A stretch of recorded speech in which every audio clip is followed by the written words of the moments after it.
Pernah kepikiran nggak sih, sebenarnya kebijaksanaan itu apa? Dari sudut pandang sains. Nah, kali ini kita akan melakukan perjalanan yang seru banget ke dalam otak kita dan melihat gimana neuroscience mengubah cara kita memahami salah satu kualitas manusia yang paling berharga ini. Oke, kita mulai dari sini deh. Gimana kalau kebijaksanaan itu ternyata bukan sesuatu yang secara ajaib datang gitu aja seiring bertambahnya usia, tapi sebuah keahlian yang bisa kita latih. Sama aja kayak main piano atau belajar bahasa baru. Nah, ini dia pergeseran besarnya. Kita bergeser dari mitos kuno soal orang bijak berjenggot di puncak gunung ke sebuah pemahaman ilmiah yang baru. Bahwa kebijaksanaan adalah keterampilan psikologis yang bisa dilatih oleh siapa saja untuk menghadapi ruwetnya hidup. Oke, jadi lupain dulu deh mitos-mitos lama itu. Yuk kita bedah bareng-bareng gimana sains mendefinisikan ulang konsep kebijaksanaan ini untuk zaman kita sekarang. Nah, ini dia definisinya menurut sains modern. Kebijaksanaan itu bukan sekedar punya banyak pengetahuan, bukan.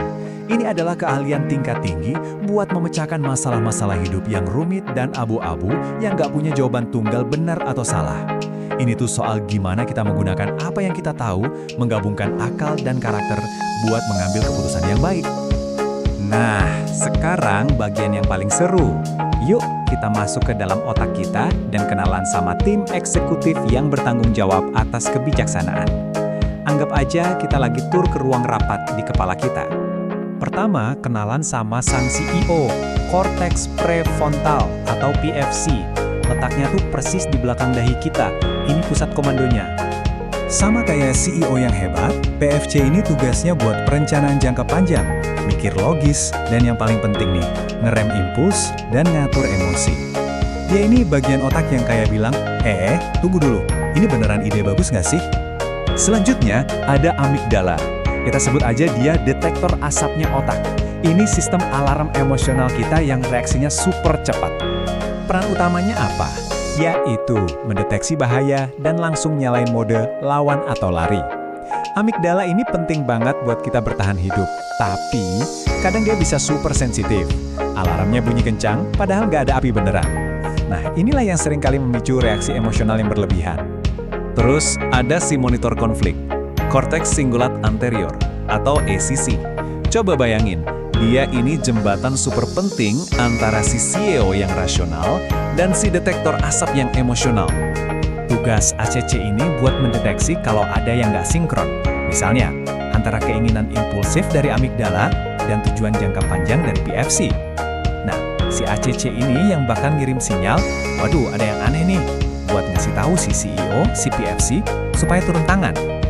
Terakhir di tim inti kita ada si reporter tubuh, insula.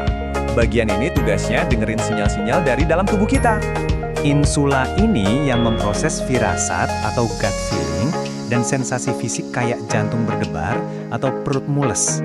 Ini kunci banget biar kita bisa ngerasain emosi kita sendiri. Dan dari situ, ini juga jadi dasar kemampuan kita buat berempati sama orang lain. Oke, jadi gimana nih kerjasama tim otak ini bisa menghasilkan kebijaksanaan? Nah, sains nunjukin kalau semua itu bermuara pada 4 pilar psikologis utama. Yuk kita lihat satu-satu. Jadi, tim otak yang hebat ini kerja bareng buat ngebangun 4 pilar psikologis kebijaksanaan. Kemampuan kita buat ngatur emosi, cara kita nyambung sama orang lain lewat empati, dorongan kita buat bekerja sama demi kebaikan, dan kapasitas kita buat refleksi diri. Masing-masing pilar ini tuh hasil kerja tim yang kompleks banget di dalam otak kita. Nah, sekarang ada pertanyaan yang mungkin agak mengejutkan nih. Kita kan sering dengar ya, kita harus lebih berempati. Tapi, emangnya lebih banyak empati itu selalu lebih baik? Neuroscience ternyata punya jawaban yang menarik banget. Nah, ini dia poin krusialnya. Ternyata ada bedanya loh. Empati atau merasakan bersama orang lain, itu justru mengaktifkan sirkuit rasa sakit di otak kita sendiri. Kalau kebanyakan, ini bisa bikin kita capek, burn out. Sebaliknya, welas asih atau merasakan untuk orang lain malah mengaktifkan sirkuit reward dan kasih sayang di otak. Ini justru ngasih kita energi dan motivasi buat ngebantu tanpa bikin kita ikut-ikutan tenggelam dalam penderitaan. Nah, kebijaksanaan itu soal tahu kapan harus beralih dari empati ke welas asih. Oke, kalau kebijaksanaan itu adalah sebuah keahlian yang akarnya ada di otak, pertanyaan selanjutnya kan, bisa nggak kita melatihnya? Jawabannya, jelas bisa. Dan kuncinya ada di satu konsep yang luar biasa ini. Kenalin, Neuroplastisitas, ini beneran kekuatan supernya otak kita.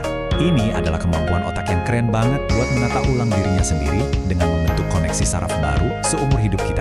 Jadi setiap kali kita belajar, mikir, atau latihan sesuatu, kita itu secara fisik lagi mengubah struktur dan fungsi otak kita. Cara paling gampang buat ngebayanginnya tuh gini, otak itu kayak otot.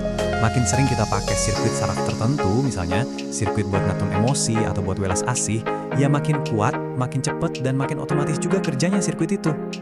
Dan salah satu cara paling efektif buat melatih otak kita itu ya meditasi. Penelitian nunjukin meditasi itu secara harfiah bisa memperkuat si CEO kita, CBFC, menenangkan si detektor asap, si amigdala, dan yang paling penting, ningkatin komunikasi di antara keduanya. Ini kayak ngasih upgrade ke seluruh tim kebijaksanaan di kepala kita. Tapi tenang, meditasi bukan satu-satunya cara kok. Ini ada 3 latihan simple yang bisa langsung kita coba. 1. Coba deh sering-sering latihan lihat situasi dari sudut pandang orang lain. 2. Kasih nama buat emosi yang lagi kita rasain.